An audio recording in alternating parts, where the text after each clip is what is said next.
Okay, so we're installing the squeegee after we set up the job. So why did you put that thing in there? this is where we keep these. This is to attach the squeegee to the machine right here. We just stored them right here. You don't have to, but this is a convenient spot for them. Do you want to explain that thing? And so what I will do here is loosen this so that I can raise this contraption up enough to get the squeegee, give it enough room to get underneath here. And then this hole and this hole need to line up.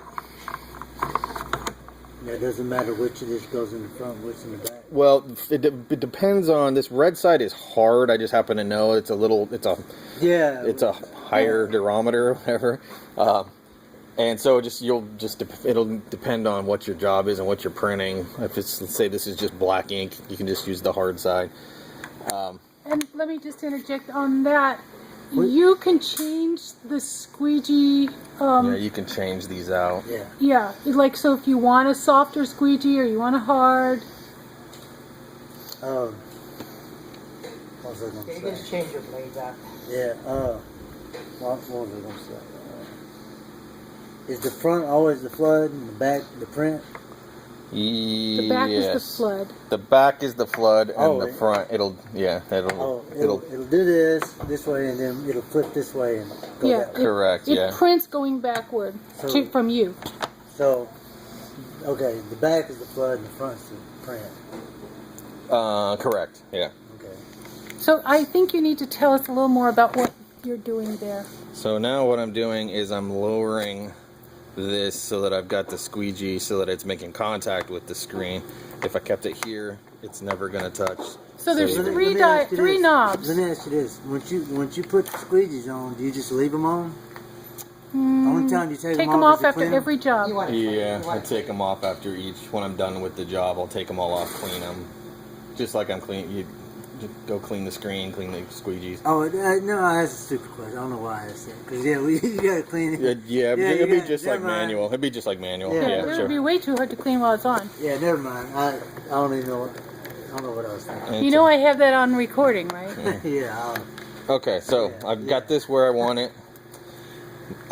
Why do you want it there? Because it's touching the screen. Okay, maybe the question I was asking is once you got it at a certain height that you want it, you don't change the height up and down.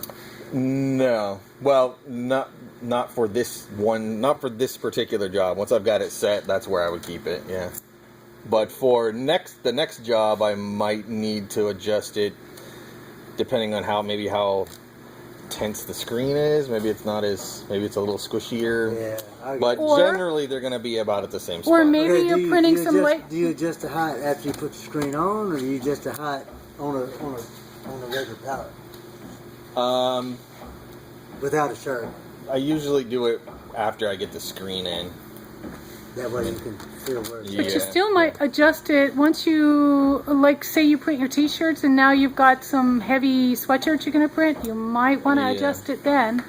I might turn the pressure up a little bit if it's a sweatshirt because I need to push a little harder to get into that sweatshirt. Yeah, I got you. And that's where you will mess with these dials. So this dial basically just is your up and down. This will just get you can pull the squeegee up or pull it down. And this does the same thing, but like micro? Yeah, sort of like micro. It also is sort of affecting the angle. It's pulling this up at an angle. So Gabe, what is the middle doodad? This middle one? This is going to affect the angle of your flood. So it's the back side.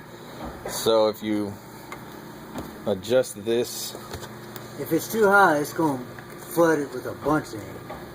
Like if it's like that, it gives this more room to go back until it makes it stop when it hits the nut, hits the bolt. It'll keep going, except I'm already too low. Let me pull the squeegee up and I'll show you. Well, not a good example, I guess. Well, I'm not sure what's going on. You know, these are the kind of, I'm going to turn this off for a sec.